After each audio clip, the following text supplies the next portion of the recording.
Hey everyone, welcome back. Today we're going to be talking about the S&P 500.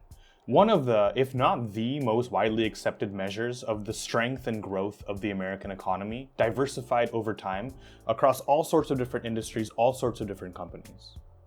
It's usually thought of as one of these really popular set it and forget it type of investing strategies where, because it's so diversified and because it represents all sorts of different industries and companies and has reduced risk for those reasons, you can just put your money in there and just forget about it for decades, and if history is any indicator, it's going to grow with a good rate over time. Now, this video isn't to bust any of those notions or dispel that it's a diverse measure at all, but rather go deeper and really think about how diverse really is the S&P 500. Is it as diverse as the layperson would think? Or is there more going on? Is there something more to think about, where the perceived diversity of the S&P 500 is a mismatch from the real diversity of the S&P 500? And the first thing I want to talk about is something that actually blew my mind when I first learned about it, but thinking about it in retrospect, it's so obvious and so intuitive. And that is that each of these 500 companies in the S&P 500, actually there's 503, but that's a story for a different time, does not have an equal weighting in the index.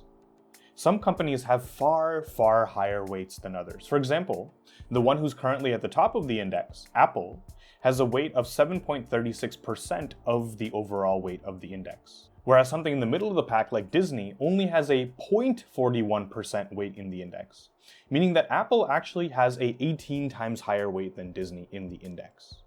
Now, if you just ask me, or if you ask a lot of lay people who just kind of know about the S&P 500, I think they would say that each company has an equal weight. That's what makes it diverse. We're not putting all our eggs in one basket. Whereas the reality is actually somewhere in between. Now, why does this fact actually matter? It's a bit of a double-edged sword. On one hand, this actually does make intuitive sense when you think about it. You want those companies, those largest companies, the ones with the largest market capitalizations who have been around the longest, to have the most share of the S&P 500 because they represent, all things held constant, more stability, bigger companies, more potential for growth, all these sorts of things. So it does make sense for those reasons. But the flip side of that argument, consider some kind of bad event were to happen to Apple over the course of the next year.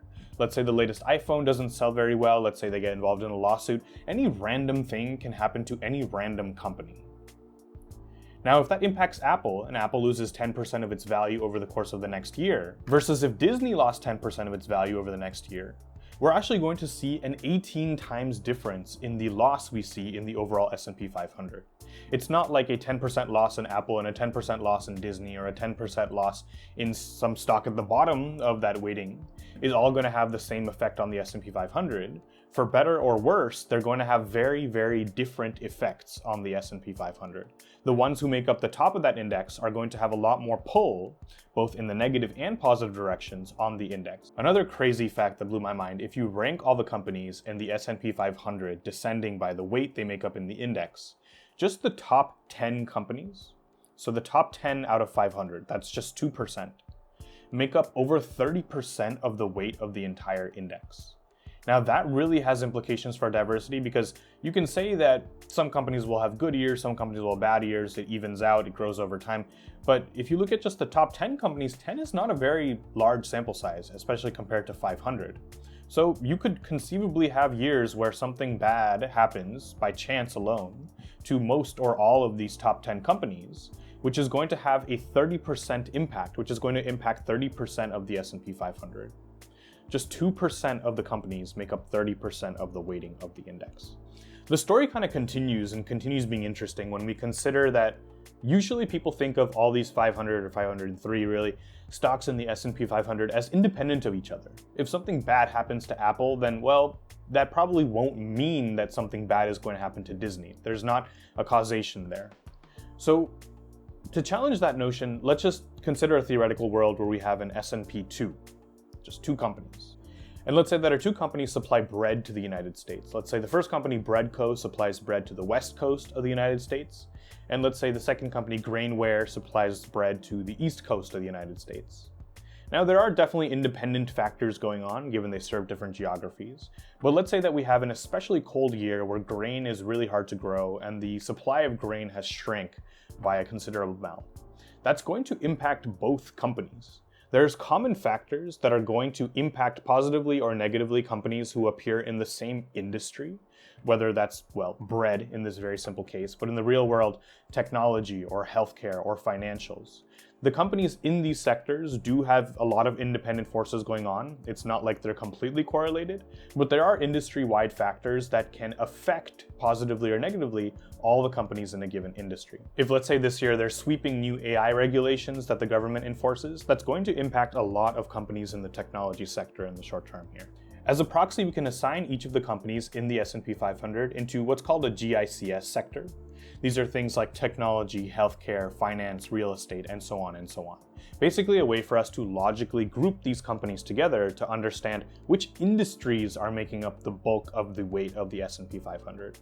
We find that just 3 sectors, technology, healthcare, and financials, make up over 50% of the weight of the S&P 500. Now, I'm not pointing this out as a flaw necessarily. This is very much by design, whereas 50 years ago, it would be inconceivable to think of the technology sector as making up any real measurable share of the S&P 500.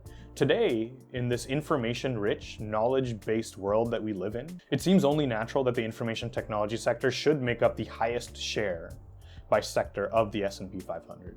And to close out this video, we can look at something even deeper here, even more interesting here. The correlations between the stock returns of the top 10 stocks by weight in the S&P 500. And what we find here, if you look at the top left block of this correlation heat map, and you see the big tech companies here, Apple, Amazon, Google, Microsoft, you don't see crazy correlations, luckily in the range of like 80 to 90% correlations, but we still see non-ignorable correlations in the range of, for example, 0.4 to 0.6. What this implies is that the returns of these stocks who are in the same industry are definitely not uncorrelated.